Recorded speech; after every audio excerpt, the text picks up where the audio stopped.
Oromoon Muslimaa abbaa qabsoo uummata Oromooti adda guutuudhaan.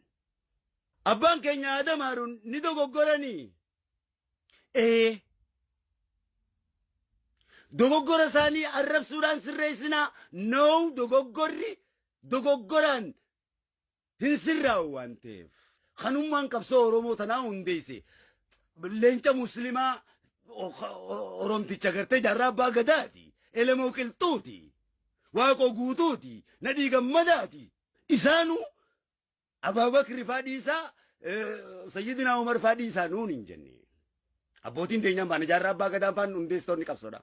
Nuti abbootii teenyarraa waan fudhannee xaliilchinee dhalootaaf kenninu qabna waan hin fudhanne qabna.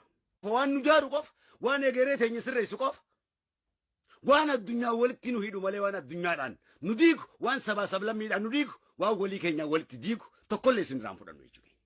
Waan sirrii ta'e abbootii teenyarraa ta dhufte fudhanna malee waan sirrii hin taane abbootii teenyarraa ta dhufte tokkollee fuunee dargaggoof shamarranitti hin dabarsinu. Waan gaarii nuudhaani nun diigin jechuudha. Wallaalaadhaa'uu barsiifnaa jaamee beekumsi rabbii qabatamee dhufeemi. Wallaalaarra laaltee arrabsuun maalirree? Hayi. Doktarri yoo dhukkubsatamaa dhukkubsatte jee arrabsiini taati.